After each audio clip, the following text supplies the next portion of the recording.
நகரம் வைஸ்ரூலுக்கு வணக்கம். இன்றைக்கு வந்து ஸ்வாட் அனலைஸ் வந்து ஏற்கனவே வந்து ஏடிஎம்கே பற்றி பார்த்துருந்தோம். அது இல்லாமல் 2026 தேர்தலில் அதிமுக ஆட்சிக்கு வந்ததுக்கு பிறகு எதன் மூலமாலாம் வந்து அதிமுக ஆட்சிக்கு வந்திருக்கும் அப்படிங்கிறத வந்து நம்ம ஒரு டைம் ட்ராவல் மாதிரி பண்ணி அந்த நேரத்தில் பேசுவாங்கல்ல, அதை இப்போவே பேசுவோம். வணக்கம். வணக்கம் சார். நம்ம வந்து இப்போ வந்து டைம் ட்ராவல் பண்ணி 2026 ஏப்ரல் மேக்கு போயிடுறோம். தேர்தல் முடிஞ்சிருச்சு, ரிசல்ட் வந்துருச்சு. அதிமுக ஜெயிச்சிச்சு, திமுக தோத்துருச்சு. ஸோ நம்ம இதை மற்ற கட்சிகளுக்கும் பண்ணுவோம். முதல்ல அதிமுக இருந்து ஆரம்பிச்சோம். அந்த நேரத்தில் பேசுவோம்ல, அதிமுக ஜெயிச்சிருச்சு, ஸோ இதெல்லாம் காரணமா இருக்கும் அப்படின்னு நம்ம ஒரு டிஸ்கஷன் வச்சுக்கலாம்னு பிளான் பண்ணுது. ஸோ உங்களிருந்து நீங்களே சொல்லுங்க, அதிமுக அந்த நேரத்தில் என்னெல்லாம் பேசுவாங்கன்னு, என்னெல்லாம் சொல்லுவாங்க. அதாவது இது என்னன்னா ஒரு ஹைப்போதெட்டிக்கல் தான். அதாவது அனுமானத்தின் அடிப்படையில் பேசுறது அப்படின்னு வச்சுக்கலாம். ஒன்று. ரெண்டாவது இன்னொரு விஷயம் என்னன்னா பாசிபிலிட்டிஸ்ன்னு வச்சுக்கலாம். இதெல்லாம் நடக்கும் அப்படின்னு கூட வச்சுக்கலாம். இப்போ என்னன்னா எந்த கட்சியுமே வந்து ஒரு தேர்தலை சந்திக்கிறதுக்கு முன்னாடி கூட்டணி அமைக்கிறதுலேருந்து தேர்தல் வியூகம், தேர்தல் பிரச்சாரம், எதிர் பிரச்சாரம், இது எல்லாமே வந்து அவங்க ஆட்சிக்கு வர்றதுக்கான ஒரு விஷயமா தான் பண்ணுவாங்க. ஸோ அவங்க வந்து எல்லா விஷயத்தையுமே கால்குலேட் பண்ணுவாங்க. அதாவது each and every micro and macro எல்லா விஷயத்தையுமே அவங்க அனலைஸ் பண்ணுவாங்க. இப்போ அந்த வகையில் வந்து இப்போ நம்ம பண்ணுறது வந்து ஒரு புதிய முயற்சி அப்படின்னு வச்சுக்கோங்களேன். முதல்ல வந்து இது வந்து டேட்டா நிறையா இருக்கிறதுனால நம்ம பார்த்து தான் பேசணும். பிரச்சனை கிடையாது. ஏன்னா வந்து தப்பாக போயிடக்கூடாது இல்லையா? அதனால தமிழ்நாட்டில் இருக்கக்கூடிய மொத்த தொகுதிகள் வந்து 234. அதில் மொத்த வாக்குகள், அதாவது 6/1/2025 படி 6.36 கோடி வாக்காளர்கள் மொத்தம். அதில் பெண் வாக்காளர்கள் பார்த்தீங்கன்னா 3.24 கோடி.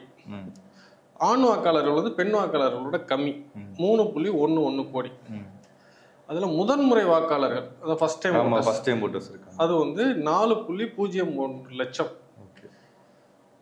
4 லட்சம் பேர் இருக்காங்க. ஆமாம், 4 லட்சம் பேர்னு வச்சுக்கோங்களேன்.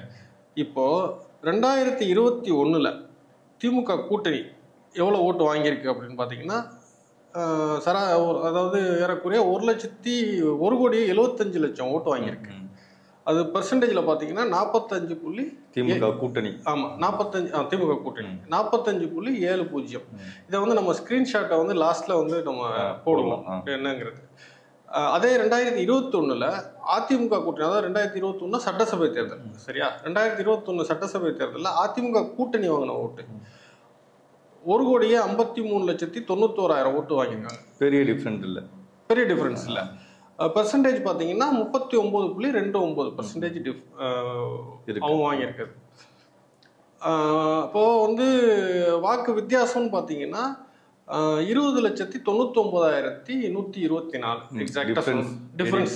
அதாவது 21 லட்சம் ஓட்டுல தான் வந்து அதிமுக வந்து ஆட்சி இழந்திருக்கு. ஆட்சிக்கு வரல, இருந்த ஆட்சி இழந்திருக்கு. அதாவது 10 வருட ஆட்சிக்கு பிறகு அந்த ஆட்சியை வந்து வெறும் 21 லட்சம் வாக்குகள் வித்தியாசத்துல இழந்திருக்கு, சரியா? இப்போ அதே வந்து நம்ம இன்னொரு அனலைசிஸ் எடுத்துக்கோமே. 2024, அதாவது 2021 சட்டசபை தேர்தலுக்கு அப்புறம் நடந்த நாடாளுமன்ற தேர்தல், அதுல வந்து கூட்டணி வந்து நிறைய மாறிச்சு. யாருக்கு மாறிச்சு? அதிமுக கூட்டணிக்கு தான் மாறிச்சு. திமுக கூட்டணிக்கு மாறல.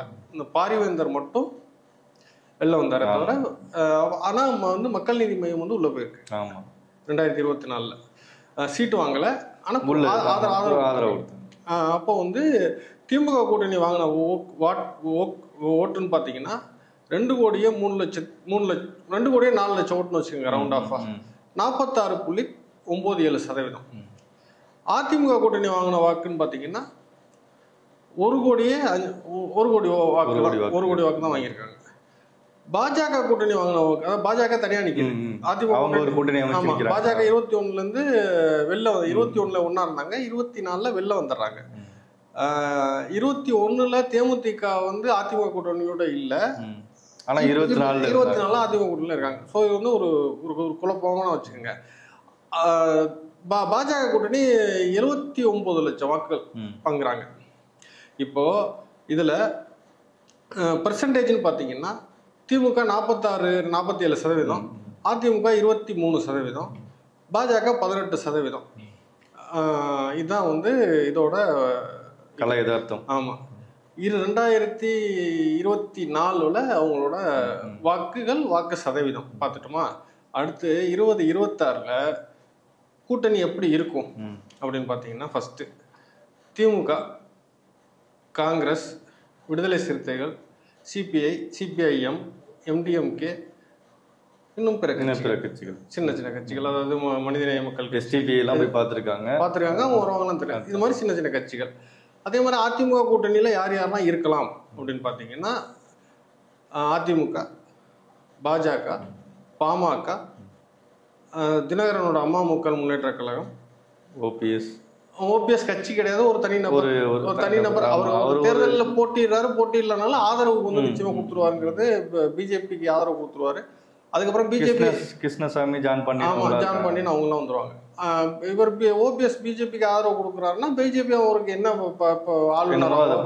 ஆளுநராவோ இல்லை நியமன எம்பியாவோ ஏதோ ஒன்று கொடுத்து கௌரவப்படுத்திடுவாங்க. ஸோ அது ஒன்று. அதுக்கப்புறம் வந்து தாவேக்காருக்கு நாம் தமிழர் கட்சி இருக்கு.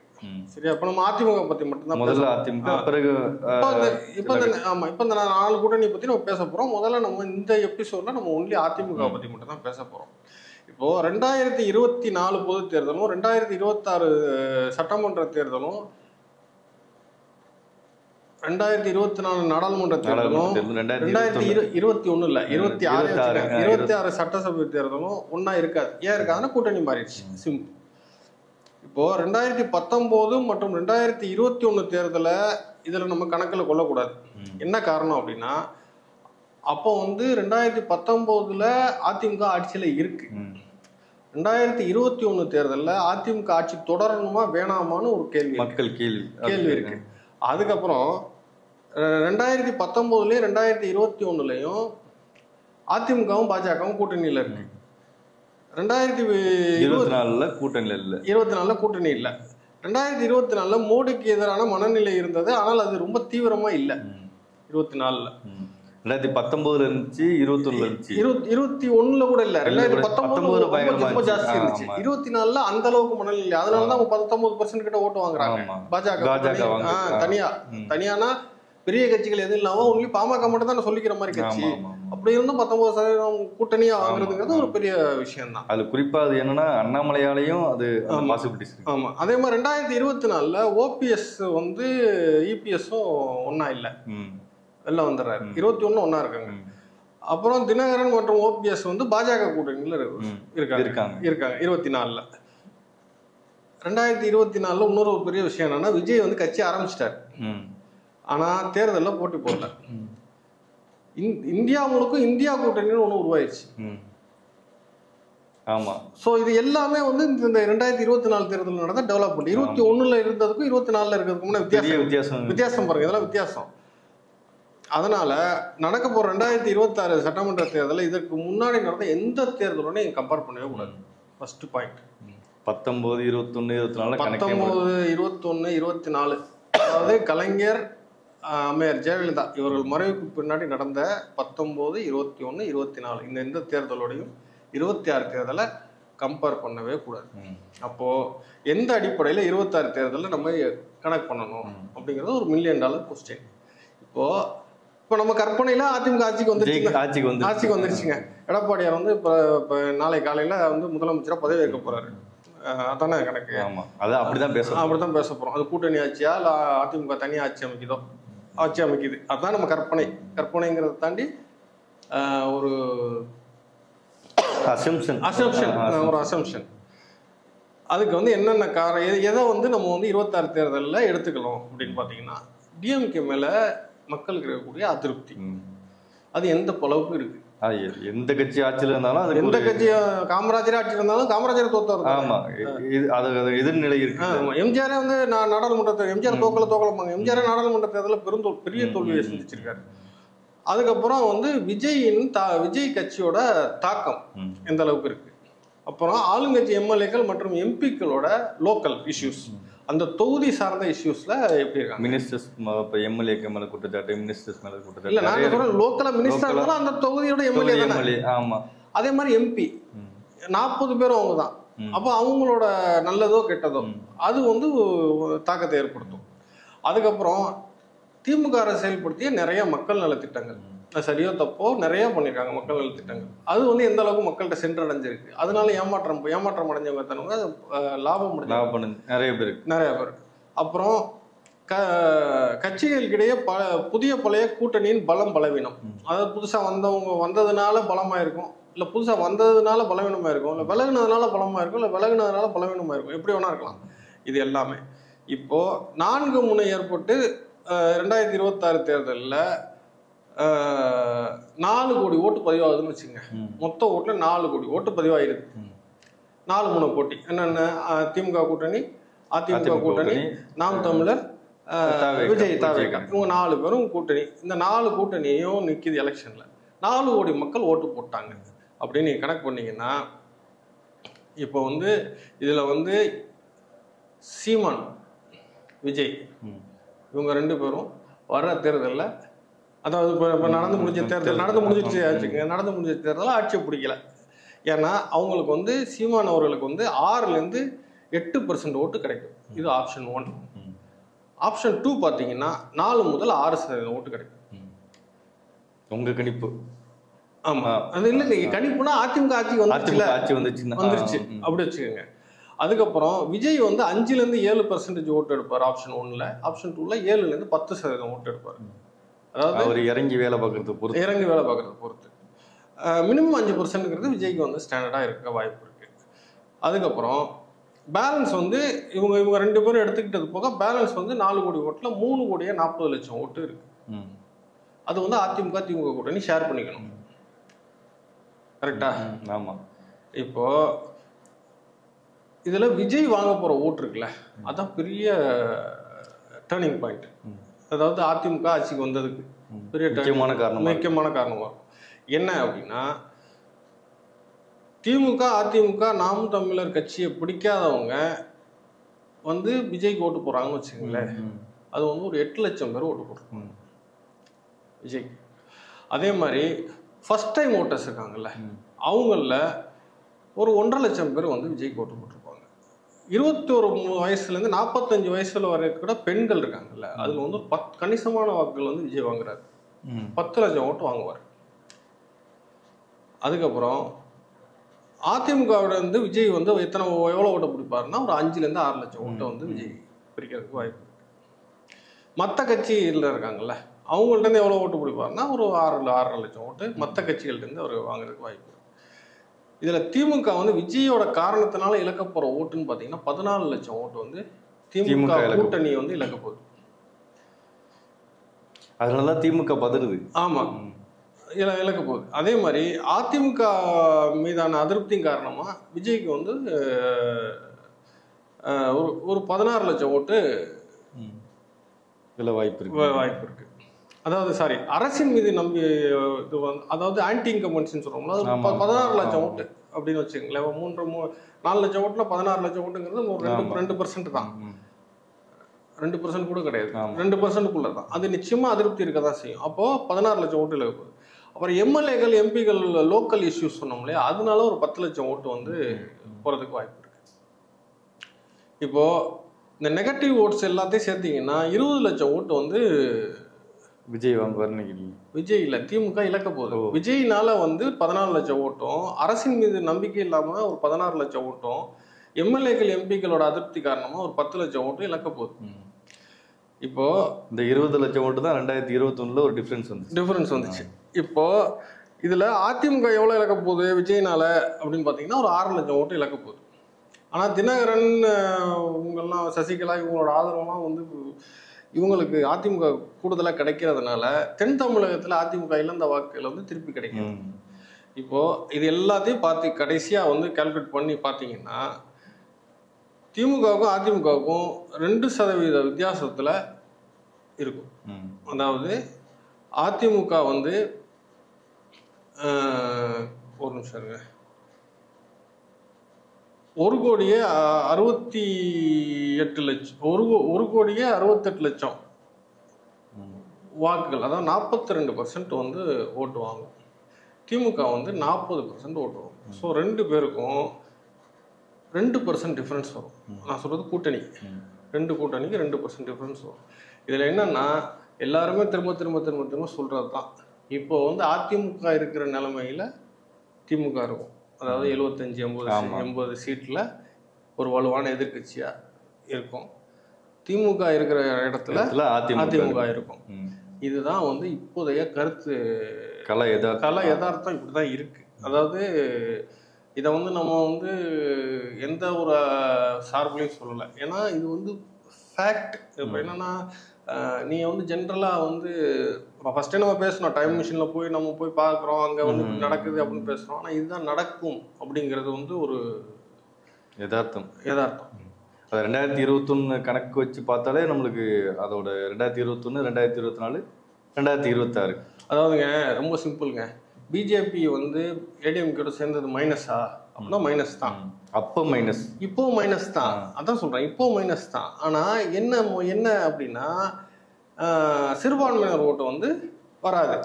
சரி, சிறுபான்மையினர் பிஜேபியோட சிறுபான்மையினர் ஓட்டு வராதுங்கிறதுனால 24 தனியாக நின்றுச்சுல அதிமுக. அப்போ சிறுபான்மை ஓட்டு வந்துச்சா? வரல. ஸோ அதிமுகவுக்கு வந்து சிறுபான்மையினர் ஓட்டு இழப்பு இல்லை, வராமல் இருக்குது, வராமே போகுது, அவ்வளோதானே தவிர புதுசாக வந்து கிடையாது, இழப்பு இல்லை. ஆனால் திமுகவுக்கு வந்து புதிதாக இழப்பு இருக்கு. என்னென்ன இழப்பு இருக்குன்னா, ரொம்ப முக்கியமான விஷயம், ரொம்ப டீட்டெயிலாக பேசணும்னா,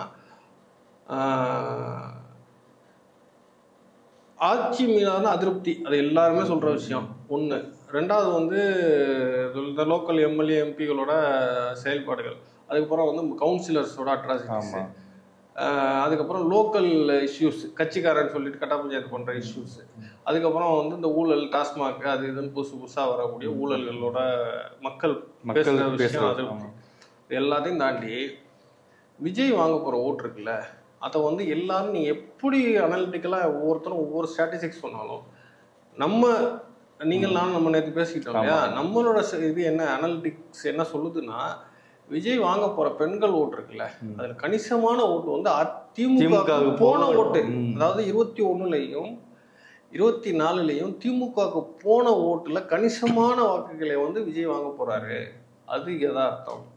ஆண்களுக்குன்னு இந்த ஆட்சியில பெருசா எதுவும் செய்யல. அதாவது திமுகல பெனிஃபிட்ஸ் அடைஞ்ச பெண்களே வந்து மாற்றி போட்டு போறது வாய்ப்பு, மாற்றி ஓட்டு போறாங்கன்னு இல்ல, அவங்களோட சாய்ஸ் விஜயா இருக்கு. விஜய் மேல ஒரு கிரேஸ். வேலைக்கு போற பெண்களா இருக்கட்டும், இல்ல கல்லூரிக்கு போற பெண்களா இருக்கட்டும், அவங்க வந்து மாசம் வந்து 1000 ரூபாய் வாங்குறாங்க, மாசம் 1000 ரூபாய் இலவச பேருந்தெல்லாம் யூஸ் பண்றாங்கல்ல. அது எல்லாமே வந்து திமுகவுக்கு போகாம விஜய், அதாவது கலவைக்கில சொன்னா நன்றி மறந்து ஓட்டு போடுறாங்கன்னு சொல்ற மாதிரி. ஆனா அது நன்றி மறந்து இல்ல, அரசுங்கிறது தன்னோட கடமை செய்யுது.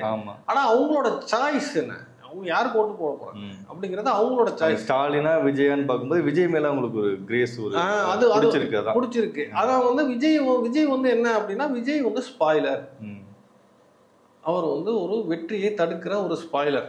அந்த யாரோட வெற்றியை தடுக்க போறாருன்னா, திமுக கம்ஃபர்டபுளா ஜெயிக்குதுங்கிறது இருக்குல்ல, அந்த வெற்றியை வந்து தடுத்து அப்படியே வந்து இந்த ஊர்ல வாய்க்கா வெட்டி நேரா போற தண்ணி, வாய்க்கா வெட்டி நம்ம வயலுக்கு வர்ற மாதிரி நேரா போய் ஆத்துல கலக்க போற தண்ணிய, கடல்ல கலக்க போற தண்ணிய வாய்க்கா வெட்டி அதிமுக திருப்பி விட்டுறாரு ஓட்டை. நீங்க கவனிச்சு பாத்தீங்கன்னா தெரியும், விஜய் கட்சி ஆரம்பிச்சதுலேருந்து வேற எந்த கட்சியும் பயங்கரமா விஜய் எதிர்க்கல. திமுகவும் திமுக ஊடகங்களும் திமுக ஐடிவிங்க தான் பயங்கரமா விஜய் எதிர்க்கிறாங்க. அது அவங்களுக்கு தெரியுது. எதிர்க்கிறாங்கிறத தாண்டி கேரக்டர் அசாசினேட் பண்றாங்க இல்லையா ஐடிவிங்ல, அந்த விஜய் அது ஏன் பண்றாங்கன்னா, அவரை நீங்க எப்படி அந்த கிரேஸ் இருக்குல்ல, அதனாலதானே ஓட்டு பிளஸ் ஆகுது. அவரை நீங்க எப்படி எதுக்க முடியும்? நீங்க வந்து அவர் ஆட்சி நிர்வாகத்துல இதுக்கு முன்னாடி இருந்தது இல்ல, இப்போ பெருசா பொலிட்டிக்கல் இப்போ இது பேக்ரவுண்ட் கிடையாது. அவங்க அப்பா வந்து கட்சியில இருந்தாரு, இதுல இருந்தாரு, அதுல இருந்தாரு, எதுவுமே இல்ல. அதாவது அவர் வந்து நீ வந்து படத்துல வந்து இவ்வளவு சம்பளம் வாங்கினியா, முறையா வரைக்கும் அது கூட பேசுறது இல்ல, அது கூட லைட்டா தான் பேசுறாங்க. ஆனா பர்சனலா அவர் வந்து கூட இணைச்சு பேசுறது இல்ல. பேர் சில பேர் நம்ம சொல்லக்கூடாது இல்ல, சொல்றாங்கல்ல. இல்ல அது வந்து நமக்கு இல்ல. நம்ம என்ன சொல்றோம்னா, சார்ட்டர் ஃபிளைட்ல போறாரு, கூட ஃப்ரெண்ட்ஸோட போறாரு அப்படின்னு டைரக்டாவோ இன்டைரக்டாவோ அதை மீன் பண்றாங்க. இல்ல அது என்ன காரணம், பெண்கள் வந்து அவர் மேல வச்சிருக்க கிரேஸ் இருக்குல்ல, அதை வந்து கேரக்டர் அசாசினேட் பண்ணா இப்போ வந்து விஜய் வந்து நல்ல மனுஷன் கிடையாது அப்படின்னு சொன்னாதானே அவர் மேல வந்து அது அப்படின்னு இவங்க முயற்சி பண்றாங்கல்ல. நான் என்ன சொல்றேன்னா, ஒரு ஓட்டு போட்டுங்க, ஒரு பூத்துக்கு ஒரே ஒரு ஓட்டு பெண்கள் ஓட்டு வந்து போட்டுமே, அது வந்து திமுக ஓட்டு தானே போகுது. அது அதாவதுங்க அதிமுக பெரிய ஸ்ட்ராங்கா இருந்த ஓட்டை வந்து இழந்துருச்சுங்க. இப்போ 2021 கொஞ்சம் இழந்துச்சு, 24 சுத்தமா இழந்துச்சு. என்னன்னா பெண்கள் ஓட்டு. ஆமா, அதிமுக ஜெயலலிதா அவர்கள் மேல உள்ள ஜெயலலிதாங்கிற ஒரு பெண் தலைவர் நம்மள ரெப்ரசென்ட் பண்றாங்கன்னு நினைச்சாங்களா? அது 21 வரைக்கும் ஓரளவு இருந்துச்சு. எடப்பாடியாருக்கு கூட 21 வரைக்கும் இருந்துச்சு. 19ல வந்து சுத்தமா விழுகலன்னா அது காரணம் வந்து மோடியோட எதிர்ப்பு தான் முக்கியமான காரணம். பட் 21ல போச்சுன்னா கொஞ்சம் தான் குறைஞ்சு. ஆனா 21ல திருப்பி அதிமுக பெண்கள் ஓட்டு போட்டாங்க. ஆனா இவங்க வந்ததுக்கு அப்புறம் பண்ண அந்த பெண்களுக்கு மாசம் 1000 ரூபாய் இலவச பேருந்து, இந்த மாதிரி பெண்களுக்கான திட்டங்கள் தொடர்ச்சியா பண்றாங்கல்ல, இந்த விஷயம் வந்து அதை வந்து எங்க பாதிக்குதுன்னா 24 தேர்தலில் வந்து அதிமுகவில் இந்த பெண்கள் வாக்குகள் வந்து சுத்தமா திமுக அதுலதான் பர்சன்டேஜ் ஏறினது. இப்போ 26ல அந்த பெண்கள் வாக்குகள் திருப்பி அதிமுக போதானே போல. அது எங்க போகுதுன்னா திமுக பிரிஞ்சு விஜய்கிட்ட போயிருது. இப்போ விஜய்கிட்ட போன உடனே இப்போ அதிமுகவோட திமுக வந்து ஒரு 3-4% வந்து எக்ஸ்ட்ரா ஓட்டுல இருக்காங்க. ஆனா அதுல என்ன பிரச்சனை ஆகுதுன்னா ஆட்சிக்கு எதிரான மனநிலைங்கிறது நீங்க சொன்ன மாதிரி எல்லா எந்த கட்சி ஆட்சி பண்ணாலும் இருக்கும். எந்த கட்சி ஆட்சிக்கு எதிரான மனநிலையில இருக்கு. என்னப்பா பெருசா பண்ணிட்டாங்க கிழிச்சிட்டாங்க அப்படிங்கிற ஒரு மனநிலையும் எல்லா கட்சியிலும். அதுதான் தமிழ்நாட்டுக்கு ஆரோக்கியமானது. தமிழ்நாட்டுல ஜனநாயகத்துக்கே அதான் ஆரோக்கியம். என்னன்னா மக்களோட எதிர்பார்ப்பு ஜாஸ்தியா இருக்கணும் எப்பவுமே.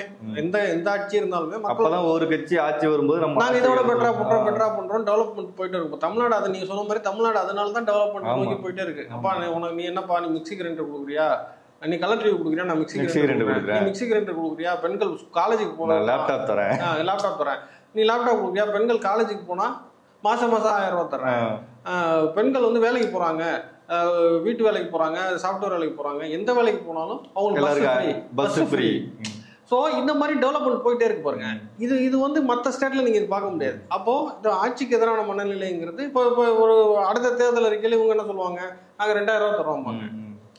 திமுக அவங்க என்ன சொல்லுவாங்க, நாங்க 2500 ரூபாய் தரோம்பாங்க. பஸ்ஸுக்கு வந்து இப்போ வந்து செலக்டட் பஸ்ஸுக்கு மட்டும் தான் ஃப்ரீ கொடுத்துருக்காங்க, நாங்கள் எல்லா பஸ்ஸுக்கும் கொடுப்பாங்க. ஸோ இது வந்து ஆட்டோமேட்டிக்காக அது வந்து டெவலப்மெண்ட்டை நோக்கி போயிட்டே இருக்கும். ஸோ அந்த கம்ஃபர்டபிலிட்டி இருக்குல்ல, அந்த 2% ஓட்டு வந்து லீடிங்ல இப்போ திமுக இருக்குல்ல, அந்த இது வந்து ஆன்டி இன்கம்பன்சியில் அடி வாங்குதுன்னா மினிமம் ஒரு 3% குறைஞ்சிச்சுனாவே அது வந்து அதிமுகவுக்கு வந்து பெரிய ப்ளஸ்ஸாக இருக்கும். அதிமுக திருப்ப ஆட்சிக்கு வரும். இதுதான் இப்போ நம்ம அடுத்தடுத்த நிகழ்வுல திமுக இப்படி ஆட்சிக்கு வர்றதுக்கான வாய்ப்பு இருக்குன்னு பேசுவோம். எல்லாரும் பேசுவோம், எல்லாரும் எப்படி ஆட்சிக்கு வரணும்னு பேசுவோம். அதுல வந்து மோஸ்ட் ப்ராபபிளா இருக்கக்கூடிய 2 கட்சி வந்து திமுக கூட்டணி, அதிமுக கூட்டணி. இப்போ இன்னைக்கு இருக்கிறதுல அட்வான்டேஜ் யாருக்கு இருக்குன்னா அதிமுக கூட்டணிக்கு அட்வான்டேஜ் இருக்கு. அடுத்தடுத்த நிகழ்ச்சியில நம்ம தொடர்ந்து பேசுவோம். ரொம்ப சந்தோஷம். நன்றி.